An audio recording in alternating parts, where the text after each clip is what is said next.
Today we're going to work on a picking pattern for Lady Gaga's Shallow from A Star Is Born. Stick around. Hello everyone, it's James from Practice Like a Pro, providing you with simple clear guitar tips to help you on your guitar playing journey. So today we're going to talk about a fingerpicking pattern that will work over Shallow from A Star Is Born. Now, it's really common, let's get it out of the way before people go,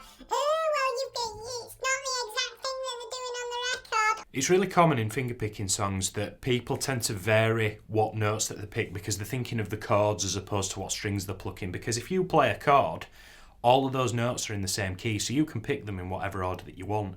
Most things like Shallow's the same, other things like Jolene's, Dolly Parton's Jolene is just the same. There's tiny little variations. Now, if you want me to look at that, please let me know in the comments and I'll do a full proper breakdown, but this will work over the whole A section of the song. To begin with, we're going to start with an E minor chord, so I'm going to fret the 2nd fret of the A string and the 2nd fret of the D string.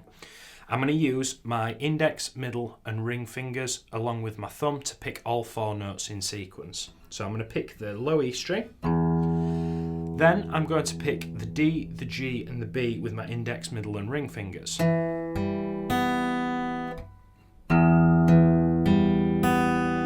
So all of those just come one after another in quavers.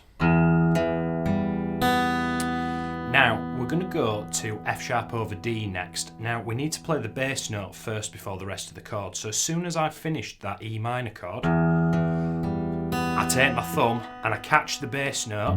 While I'm doing that, I get my D chord ready to pluck the 3 notes of the D chord. I'll just do that slowly for you.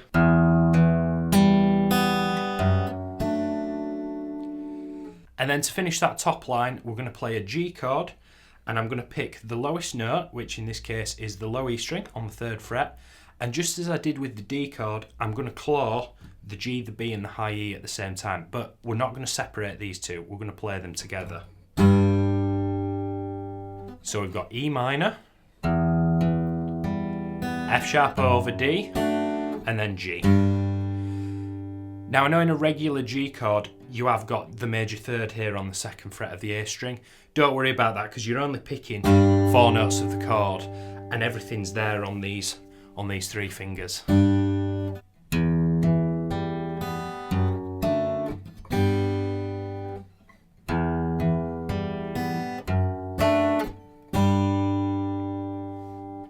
Moving on to the 2nd line in the tab, we're going to move to a C chord. Now this whole bar's taken up by the C chord, but you just watch this finger picking pattern because it kind of comes back on itself. So his first note is the 3rd fret on the A string. I'm going to pick this with my thumb. Then with my index finger, I'm going to pick the 2nd fret on the D. Then with my middle finger, I'm going to pick the open G. So we've got 3, 2, 0. Once I've done that, I'm going to come back on myself and pick that 2nd fret on the D again. Maybe just practice that a couple of times.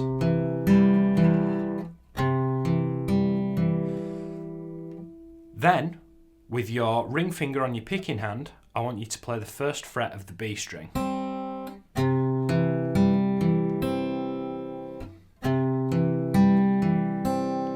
This one tends to give students the most headache. Moving on from that, you're going to pick the open G, followed by the 2nd fret on the D, and then come back on yourself again to the open G.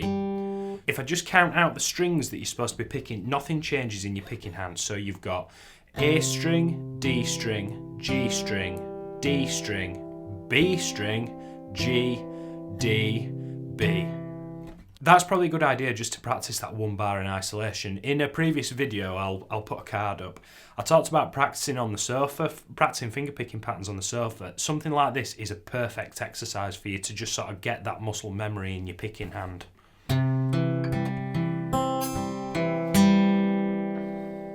Moving on, we're going to go back to that G chord. So it's the 4-finger G, but don't worry about the index finger if you're not bothered. And this time, instead of picking them both at the same time, we're going to pick the lowest note, the bass note, and then we're going to claw the top 3 strings again. So if I put that with the C, you've got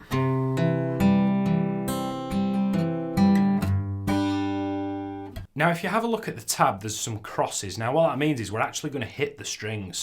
Now you don't really need to sort of go hard or go home with this. You just want to give them a little tap as a kind of rhythmic variation. You're going to go. So I'm slapping the low E string with the side of my thumb, and then with my nail on my fingers, I'm just hitting the treble strings of the guitar. It's kind of got a bit of a More Than Words from Extreme kind of vibe. They do that a lot in that. So if you want to practice that, maybe have a look at that tune. After you've done the slap, we're going to go to a regular D chord, and you're going to pick all 4 strings of the D chord using the claw technique. So thumb on the D, index finger on the G, middle finger on the B, and then your high E is catered by your ring finger. This is all in your picking hand. So we've got G, slap, followed by pinching that D chord. Before we have a look at the little twinkly riff at the end, let's just play what we've got so far. So you've got E minor, D over F, G, C, G, D, with the slap in between. You'll see on the tab there's like a line that connects the first 3 notes. Now that's a hammer on and a pull off. So what we're going to do with the middle finger on his fretting hand, you're going to pick the open string, and then you're going to hammer onto the 2nd fret and then release it. Now, if you can't tickle this, you've got to really hit it with some gusto. So I'm hammering on, and then to pull off, I'm dragging the string down. Can you see how my finger slips off the string? After I've done that, I'm going to take my ring finger on my fretting hand, pick the other half of the D chord, which is the 3rd fret on the B string, and then with my 2nd finger again, I'm going to play the 2nd fret of the G.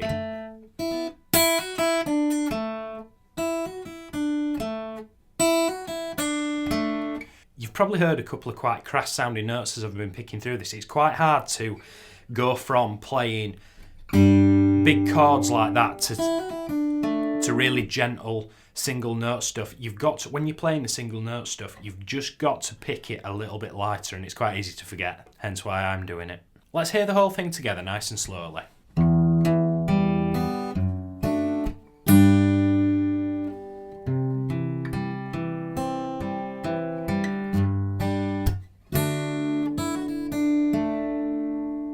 Feel free to have a play around with that, and like I've said before, you can play over most of the first half of the song playing that, and there's a couple of extra bits that's in it that were missing, but it's a start, and if you can get that under your fingers, you can start sort of picking apart the finer details of it and going from there.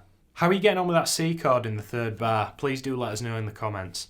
If you like what we do here at Practice Like a Pro, you can subscribe on the icon above, and if you've got a little bit more time and would like to learn something else, please consider checking out one of our other videos.